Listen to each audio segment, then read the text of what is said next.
One with God the Lord Most High.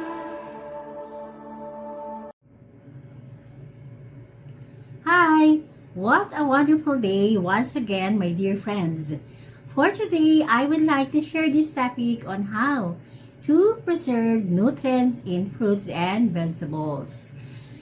Food preparation techniques such as peeling, chopping, and cooking make an impact on the nutritional value of fruits and vegetables.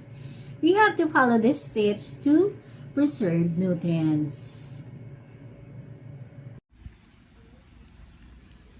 Press is best. Frozen is next. Press ripe produce in season with virtually no cooking required will usually be highest in nutrients.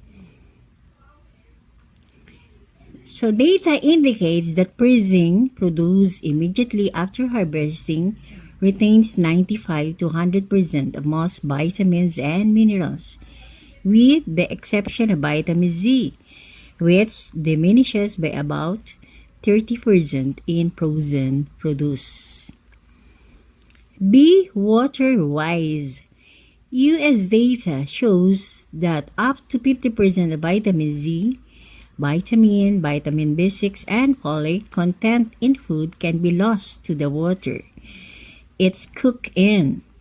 In order to retain water-soluble nutrients, use cooking methods like steaming or stir-frying that use less water, reduce water used in steaming and boiling, and reuse cooking water in soups or sauces to capture escaped nutrients. Cut cooking times. As a rule of thumb, the longer foods are exposed to heat, the more nutrients are lost. To reduce cooking times, cover the pot to retain heat and avoid evaporation.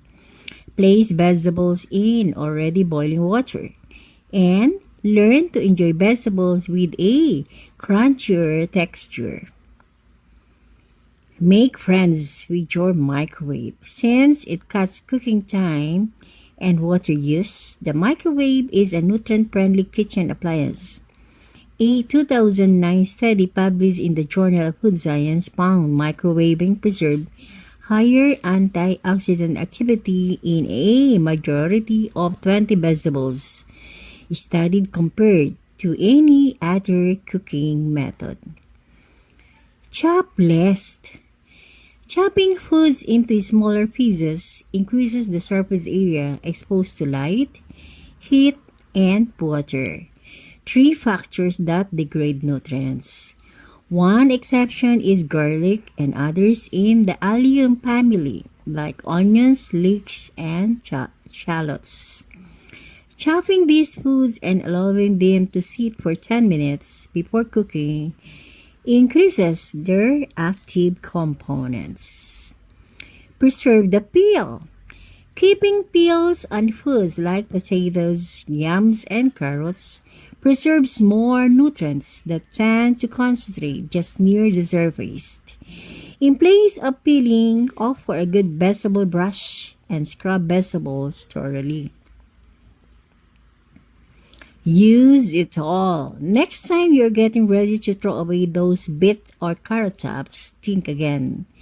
Many vegetables are entirely edible and rich in nutrients, so using the entire plant from root to stem is a sure way to add nutrients to your day.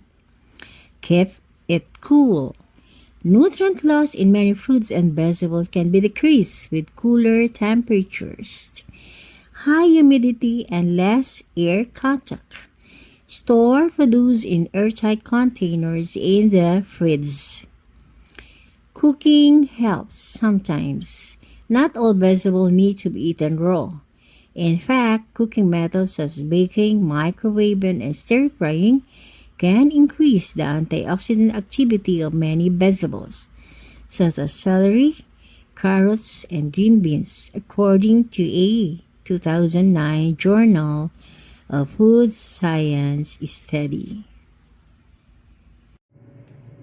In summary, no matter how we slice these fruits and vegetables, chop them, cook them, or not. Simply eating more produce may be the best way to optimize nutrient intake. Nutrient synergy and how the total sum of nutrients in a food interact with each other and respond to cooking methods. It helps explain why using a variety of cooking techniques and ingredients may be the best policy for optimizing the nutrient quality of your produce. Thank you very much and see you in my next vlog. Hi! Thank you for watching my vlog.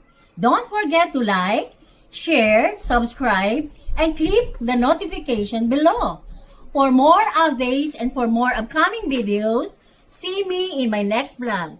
God bless you all!